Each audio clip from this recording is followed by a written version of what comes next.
Tanyain. Why?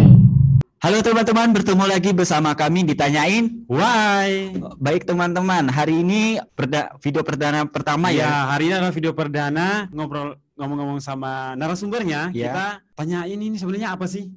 Nah, tanyain ini adalah program yang dibuat oleh mahasiswa di bawah naungan Trust Surabaya. Ngomong-ngomong mengenai topik hari ini Kak Abner. Topik hari ini kita akan bahas tentang COVID, Ya. olahraga dan juga yang pasti bahagia. Wah. Oke. Sebelum itu kita sambut aja dulu ya Abner, narasumber. Ya, kita langsung sambut narasumber kita, orang yang sangat spesial. Karena tanyain ini adalah menghadirkan orang-orang yang spesial, orang-orang yang bisa bincang-bincang bersama dengan kita.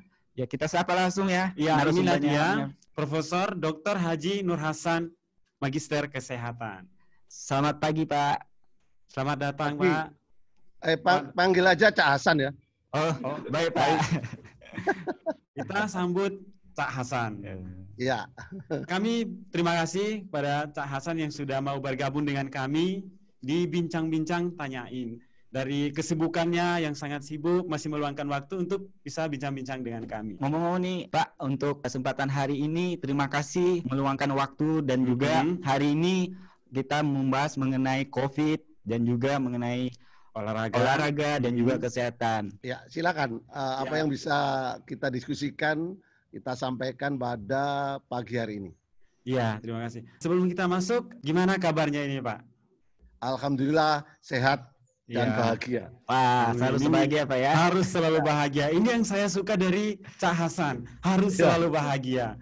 Kami juga sangat bersyukur karena di balik kebahagiaan kami hari ini, Cak Hasan ini adalah sempat memberikan semangat kepada kami. Ya, benar sehingga itu. kami ini bisa sembuh dari COVID-19. Alhamdulillah. Terima kasih untuk support. Ya. Oh, sebelum masuk ke bincang-bincang nih, Abner. Iya. Lebih baik kami memperkenalkan dulu nih Pak. Perkenalkan diri kami dulu Pak. Akan perkenalkan diri. Baik Pak, dari saya perkenalkan, nama saya Martinus. Saya dari Universitas PGRI Adibuwana Surabaya, jurusan Perencanaan Wilayah Kota, semester 5. Dan rekan saya Abner Atimeta. Saya mahasiswa Universitas Negeri Surabaya. Saya dari jurusan Pendidikan Pancasila dan Kewarganegaraan, Fakultas Ilmu Sosial dan Hukum. Wah, keren. Ya. Dua perguruan tinggi besar berkolaborasi ya. Iya benar. Dua perguruan tinggi besar berkolaborasi. Iya, di era 4.0 dan di era COVID ini kolaborasi adalah salah satu upaya untuk memperkokoh kita semua. Benar. Iya. Oke, jadi langsung saja nih kita ngobrol-ngobrol tentang COVID. Iya. Jadi di Surabaya ini, khususnya Surabaya ini kan sampai saat ini masih zona hitam. Bahkan kita sudah mengalami dari akhir tahun 2019 sampai awal 2020, sampai banyak hal yang kita mengalami kesulitan. Benar. Dari pendidikan, ekonomi, dan juga banyak sekali yang kita ini. Dan juga banyak kebijakan yang dikeluar ya Kak. Ya, Abner, dikeluarkan mengenai dari pemerintah. mematuhi untuk memutuskan mata rantai dan juga menjaga masyarakat untuk sehat. Iya. Menurut Bapak, kebijakan yang dikeluarkan pemerintah itu seperti apa? Khususnya di Surabaya ini Pak. Apalagi kita tahu Surabaya dikatakan zona hitam. Iya. Silakanlah. Jadi Mas Martinus, dan panggilanmu siapa? Yang enak gitu. Panggilan saya Tinus Pak. Martinus, satunya. Saya Abner. Ya, Agner. Bahwa kebijakan pemerintah daerah, baik itu provinsi, Bu Gubernur maupun Bu Wali, sudah luar biasa. Kita apresiasi itu semuanya. Dan beliaunya berdua sangat memperhatikan masyarakatnya agar bisa memotong rantai penularan COVID ini. Dengan beberapa kebijaksanaannya, diantaranya ada Kampung Tangguh, Kampung Wani, dan didukung oleh Bapak RW, Bapak Lurah, Bapak Camat, dan Bapak Kapolda, Kajati, termasuk dari Pangdam. Upaya-upaya itu sudah dilakukan. Dan tim medis juga sangat komit untuk membantu dan mengingatkan kita semua agar kita semua ingat dengan 5M dan MIO itu. Kenapa Iya, harus 5M dan Mio? Harapannya adalah kita selalu memakai masker 1M. iya, Kemudian menjaga jarak, Benar. mencuci tangan, dan membahagiakan diri. Dan harus bahagia agar imun kita tetap terjaga. Kemudian M yang kelima adalah memanjatkan doa pada Tuhan Yang Maha Esa sesuai dengan agamanya masing-masing. Dan harus ditambah dengan Mio. Kenapa harus Mio? Makan harus berkualitas, Benar. bergizi, 4 sehat 5 sempurna. Kemudian kita harus istirahat cukup, paling tidak 7-8 jam, supaya kekebalan tubuh kita makin baik dan tidak akan didekati oleh COVID ini. Yang terakhir, olahraga teratur. Itu penting, Mas Martinus, agar kita terhindar dari COVID ini.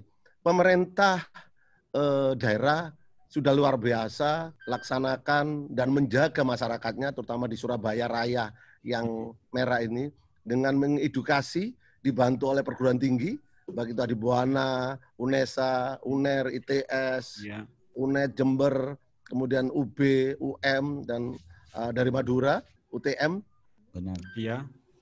Dan UINSA, dan semuanya, semua perguruan tinggi, Unitomo, dan sebagainya, membantu mengakselerasi agar penyebaran COVID itu bisa terputus dengan mengedukasi masyarakat melalui program-program tematik KKN misalnya. Iya.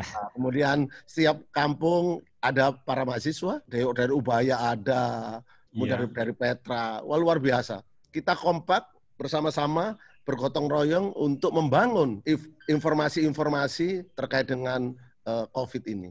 Iya, ya benar sekali. Terima kasih. Jadi memang di waktu-waktu seperti ini, di saat-saat seperti ini adalah yang diperlukan adalah kekompakan, mulai kekompakan dari setiap perguruan tinggi, juga kekompakan dari masyarakat, membangun kampung tangguh, dan juga semua pihak bekerja keras untuk memutus tali rantai COVID ini. Ini cukup luar biasa ya. Sebenarnya COVID ini bukan hanya satu musibah bagi kita, tapi mengajarkan kita bagaimana kita bisa saling bekerja sama. Benar. Sebagai makhluk sosial. Nah, tadi juga ada singgung mengenai olahraga. Nah, hari ini mungkin yang diperlu untuk menjaga kesehatan kita juga perlu yang namanya olahraga.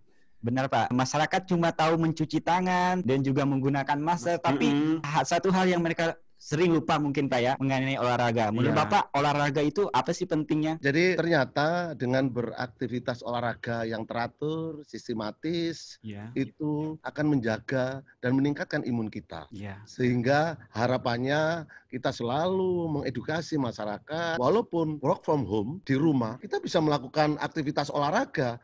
Benar. Kita gunakan beberapa sarana yang ada, yang di sekitar kita, bisa macam-macam, bisa topi, bisa kita gerakkan dengan kanan ke kiri, hitung 1, 2, 3, 4, 5, 6, 7, 8, menggunakan aktivitas-aktivitas yang lain. Kalau di tempat ibu-ibu yang lagi memasak, di situ kan ada gelas, ada macam-macam peralatan di dapur, itu bisa dimanfaatkan agar ada kreativitas, agar kita melakukan olahraga dengan bahagia.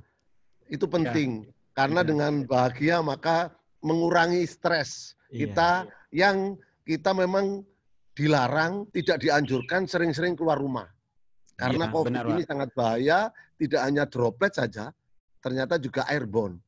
Artinya apa? Bisa menular lewat udara. Walaupun itu masih dalam perdebatan, tapi faktanya itu ada semuanya. Dan sangat bahaya sekali. Dimohon tidak bandel. Lakukan aktivitas olahraga, utamakan kalau bergerak dimulai dari atas atau dimulai dari bawah. Atas, kepala. 1, 2, 3, 4, 5, 6, 7, 8. Bawah. 1, 2, 3, 4, 5, 6, 7, 8. Tangan juga begitu. 1, 2, 3, 4, 5, 6, 7, 8. Sambil duduk bisa. Sambil berdiri bisa, sambil jalan juga boleh, apalagi kalau diiringi dengan musik yang sesuai dengan kesukaan kita. Kesukaannya, ya itu. Kalau anak muda kan biasanya lagunya Didi Kempot misalnya. Atau lagu yang lain, TikTok dan sebagainya, silakan saja. untuk meningkatkan imun kita agar kita tetap bahagia. Iya, ini sangat menarik ya. Jadi Martinus, saya baru tahu juga ternyata olahraga itu kita mungkin dulu kan saya harus lari kalau saya kan kuliah di UNESA, di UNESA itu kan ada, kalau saya kan di Ketintang, nah itu ada danau. Saya biasa lari sore di sana. Tapi kalau untuk waktu sekarang kan tidak bisa. Ya di masa pandemi ini Ya, ya, kita tidak boleh keluar. Uh-uh. Nah, ini sangat menarik. Kita bisa lakukan olahraga di rumah dimanapun berada. Mungkin sambil masak, sambil putar lagu kesukaan, kita menggunakan alat-alat yang sudah diperagakan tadi seperti Cak Hasan. Ini luar biasa sekali. Di kamar bisa Mas Martinus, di kamar bisa. Kan ada apa itu guling, ada bisa berpasangan dengan saudaranya, dorong ke kanan, dorong ke sini, pegang, lempar ke atas, lempar ke depan. Itu bagian dari aktivitas. Bagian dari aktivitas. Iya, aktivitas yang bisa dilakukan. Tidak harus di lapangan. Tidak harus di lapangan ya, atau di lapangan KONI Jatim atau di UNESA. Tidak harus. Bisa dilakukan di rumah, sangat bisa. Jalan di tempat, sambil bernyanyi sendiri, boleh. Kalau ada tape recorder, silakan menggunakan tape recorder. Kalau tidak, bisa berpasangan dengan saudaranya, dengan mamanya, dengan ayahnya, silakan saja. Bisa dilakukan minimal 30 menit lah. Itu bisa dilakukan untuk menjaga kebugaran kita. Iya. Ya, untuk menjaga kebugaran dan juga tentu meningkatkan imun kita. Benar. Nah, ini sangat menarik sekali ini. Jadi ternyata saya juga baru tahu di pandemi ini mengajarkan saya banyak hal. Jadi bukan hanya kalau dulu wah kita bersosialisasi itu harus bertemu langsung. Iya. Sekarang di pandemi ini mengajarkan kita harus seperti sekarang kita bincang-bincang, ditanyain dengan menggunakan alat-alat teknologi. Benar. Nah, sekarang juga untuk olahraga kita tidak perlu ke lapangan yang besar. Iya, di rumah cukup aja. Di rumah kita melakukan aktivitas kita seperti biasa, kita melakukan gerakan-gerakan, aktivitas-aktivitas. Kita sudah bisa menjadi orang yang sehat, bisa menjadi orang yang bugar. Benar. Menurut Bapak mengenai olahraga tadi, durasi yang perlu kita menit atau waktu yang kita lakukan tuh berapa menit sih Pak yang kita olahraga supaya kita lebih bugar. Ya, bugar lagi. Mungkin 30 menit. Nah, itu mungkin untuk orang muda. Nah, mungkin untuk yang lanjut usia, olahraga seperti apa yang harus dilakukan kepada memang ada beberapa kriteria yang harus dilakukan untuk usia-usia muda, anak-anak remaja, kemudian di bawah 15 tahun, diajak aktivitas, utamanya komponennya adalah unsur kegembiraan harus tinggi. Iya. Ya, aktivitasnya harus gembira, bentuk-bentuk permainan. Iya. Tidak harus menggunakan alat, tapi bisa menggunakan alat yang ada di sekitar kita. Kemudian untuk mereka yang usia lanjut juga disarankan kurang lebih 30 menit. Cuma low impact, tidak high. Jadi lebih low, lebih slow. Jadi kalau anak remaja boleh lompat-lompat, ya, high impact. Tapi kalau untuk yang yang sudah 40 tahun ke atas, cukup angkat kaki saja, angkat 1, 2, 3, 4. Tapi kalau remaja lompat dua-duanya, hop, hop, hop, hop, hop. Nah, itu untuk disesuaikan dengan usia yang dia miliki, karena itu aktivitas kebugaran itu harus masuk daerah latihan, namanya zone training. Iya. Jadi kalau itu masuk zone training, maka imun akan meningkat. Kalau tidak masuk zone training, maka akan merugi. Tapi ada tapinya. Oh, ada tapinya. Tetap individual. Jadi bisa saja umur 40 karena dia sedang sakit, maka tidak harus 30 menit. Cukup 15 menit. Kalau usia. Jadi kalau sedang sakit, ya sedikit saja aktivitas. Dokter pun pasti menyarankan, Ibu harus minum obat, istirahat cukup, olahraga.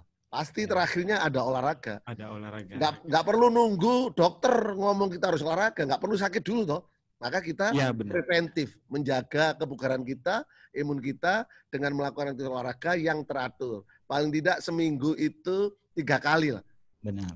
Iya, paling tidak 3 kali bisa dilakukan. Sarannya dilakukan pagi hari. Kalau memang nggak sempat setelah pulang kerja sore hari.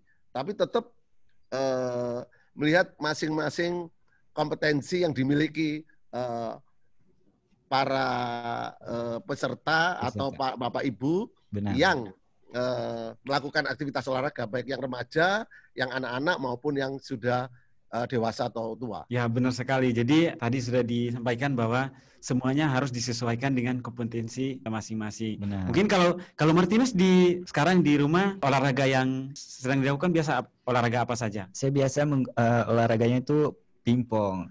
Pingpong. Iya. Kebetulan ya di sini ada pingpong, jadi kami olahraganya biasa kalau untuk orang muda kami menggunakan main pingpong, itu tenis meja, itu sekitar 30 menit. Tangkis boleh. Iya. Lempar tangkap bola itu penting. Lempar tangkap bola juga penting. Lama kan bisa itu. Benar. Kita siapkan nanti. Ya. Sekarang tadi kita sempat menyinggung tentang bahagia. Nah, sekarang kita ngomong-ngomong tentang bahagia nih. Bahagia ini adalah bisa dibilang ikon dari Cak Hasan sendiri. Iya. Nah, ini dari waktu kita mengalami pandemi dan kita harus isolasi di rumah, yang dipentingkan adalah dari Cak Hasan ini adalah perlu bahagia. Nah, di waktu kita masih mengalami pandemi, saya sangat bersyukur bahwa di rumah tentunya diharapkan supaya bisa menjadi tidak terlalu tertekan, tidak stres karena tidak keluar. Mungkin saya orangnya suka jalan-jalan, jadi karena di rumah terus jadi stres. Sukanya harus ngopi, harus kemana-mana sama teman-teman, apalagi mahasiswa banyak teman. Nah, tapi diharapkan bahwa harus tetap di rumah. Nah, ini bahagia, untuk menciptakan bahagia ini kan di masa pandemi hari ini, Pak. Hari ini cukup sulit ya, bisa dibilang cukup sulit. Nah, kalau menurut Bapak sendiri seperti apa, Pak? Seperti apa? Jadi kebahagiaan itu akan kita dapatkan ketika kita berpikir positif. Selalu berpikir positif, tidak boleh lagi berpikir negatif. Ketika kita berpikir positif, maka banyak hormon enzim kebahagiaan itu meningkat. Benar. Kemudian hormon endorfin juga meningkat.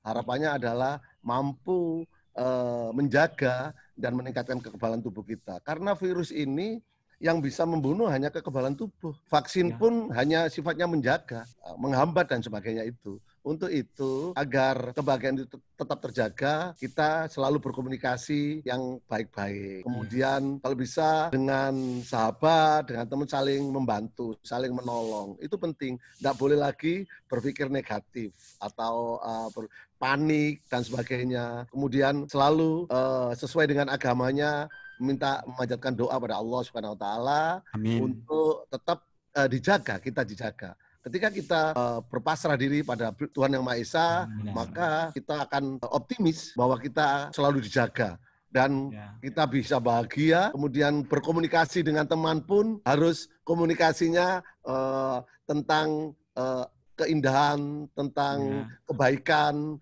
tentang tidak boleh hal-hal yang negatif. Ini penting. Jadi kebahagiaan itu akan diperoleh ketika kita berpikir positif, ketika kita bisa membantu teman-teman yang lain walaupun di era pandemi, dan bagaimana cara kita tidak mempersulit orang lain. Itu akan muncul kebahagiaan itu. Ya, tidak orang yang suka membantu pada orang lain, itu doanya yang dibantu itu akan selalu ke kita, sehingga imun kita terjaga baik, virus ini akan terpotong dan tidak akan mendekat pada kita. Pengalaman itu orang ganteng yang dari PKN ini, dari organisasi termasuk jenengan, kalau saya ingatkan, sudah, nggak usah panik, siapkan semuanya, ikuti protokol kesehatan, 5M dan MIO-nya itu, anjuran dokter, anjuran Bu Gubernur, anjuran Bu Wali dan tim kesehatan dari Puskesmas maupun dari UCC UNESA selalu mengingatkan. Orang tua juga diingatkan, Ma, Pa, nggak usah resah, kami tidak ada apa-apa. Walaupun kondisinya positif karena masuk OTG. Orang ganteng-ganteng masih bugar. Tapi jangan sembrono, OTG itu bisa menular pada sahabat, bisa dengan orang lain dan sebagainya. Tapi luar biasa karena patuh semuanya waktu itu akhirnya cepat sembuh. Alhamdulillah. Amin. Dan bahagia, itu yang penting. Bahagia. Ini luar biasa. Benar. Tanyain. Why?